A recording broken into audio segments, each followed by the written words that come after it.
Speaking of Iowa, we start today's program up on Capitol Hill. We're pleased to be joined by Congressman Steve King, Republican of Iowa, who just got done questioning some of the candidates at a forum in South Carolina earlier in the week. And let's start with the man that's got all the attention right now, Rick Perry. He wasn't able to attend your event on Monday, but he will be on the debate stage tonight. Do you buy the concept? Are you sold on the concept of Rick Perry as the front runner in this race, Congressman?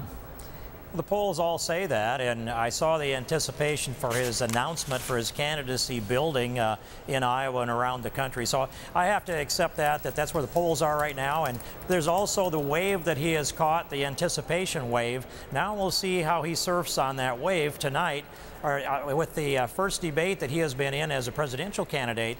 And I'm told that this would be the 5th debate that he's done in his political career. So he's not particularly seasoned in the debate arena. Well, let's see how he does. Well, Congressman, just staying on Iowa for 1 minute, the folks who did particularly well in the straw poll, Michelle Bachmann, of course, didn't get to ride that wave for very long. There are some saying maybe this straw poll thing is kind of a bust. How do you defend it? It's actually real easy to defend it, but I should tell you first that Rick Perry timed his announcement to step on the straw poll exactly in the middle of it. He could have done it an hour earlier, an hour later, and it would have had a little less impact. The day before, the day after would have been better. And then he came to Iowa the next day. So that was all his effort. If he'd been engaged in the straw poll early, he might have won that, and that would have been part of his wave. But what we see is when someone, first we must have the straw poll in order to set the stage for the caucuses that Iowa will be leading first in the nation caucuses. That brings the attention, and it brought about the debate. We had a great presidential debate on Thursday night before the straw poll, and the week was focused on Iowa. And what you saw as a result of that, I think, was that the establishment candidates only gathered 19% of the vote, and the constitutional conservatives gathered 81% of the vote. That's the message, I think, out of the Iowa straw poll. Let's see how they compete in Iowa, New Hampshire, and South Carolina and beyond. What's gone on with Michelle Bachmann? We've seen campaign turmoil over the weekend. She has gone, her support is cut in half in our latest poll, 16-8 now. She's now behind Ron Paul. Do you think that Michelle Bachmann, do you see her as fading in this campaign?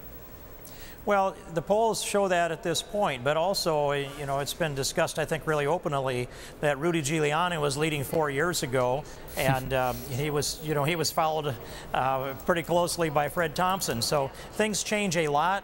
And I think the news media, they grabbed this thing from the beginning and they paired up Romney and Perry and said these are the candidates, and people listened to the news. So let's see how these votes are earned. I think that she's strong. She had a good performance in South Carolina on Monday night, as did the rest of the candidates too. And we'll see how that bounces. But my advice would be to her is just dive right into the mosh pit and go out there and campaign and be yourself. Anytime that the handlers affect the personality that's reflected through the media, you just need to go react with real people.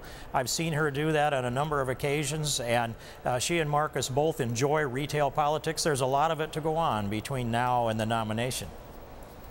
So does that mean you think that she has been avoiding campaigning directly? There's been a lot of talk, a lot written about the fact that she maybe sits in the bus a little too long, doesn't get out there and actually engage.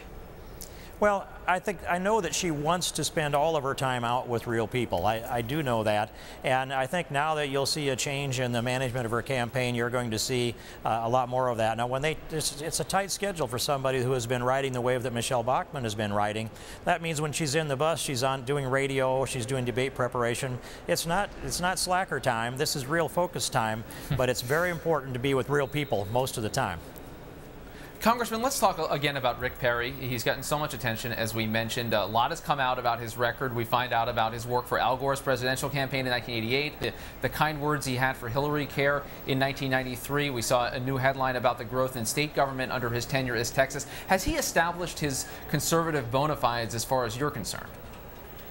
Well, those pieces brought in, and there are others. I want to be very knowledgeable about those and the continuum of the transformation of Rick Perry from apparently a Democrat onto a Republican. I know that Karl Rove had something to do with that. I want to get to know Rick Perry, and Americans want to get to know Rick Perry. Give him a good chance at this. Let's see how he does in the debate. But I think he's the candidate now that has taken a leap up to the top of the polls, and as people get to know him, that momentum will diminish some. And can the substance hold his lead in the polls? That's the question. Will the substance of Rick Perry hold his lead in the polls? And that's why we have such a good test. You know, I want to just add to this that I've watched this now for a good number of cycles from a great perspective and a privilege as an American, and I am convinced that presidents are not just born and shaped in their private lives or their public lives, but the test of the nomination, the campaign trail, that gauntlet shapes the president too.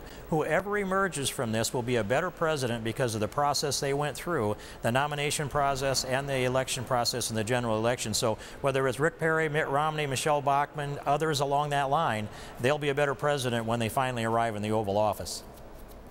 All right, and just quickly turning to where you're standing right now, the president is coming out tomorrow giving a speech about his economic plan. First of all, do you plan on being there to listen to it, being in the hall?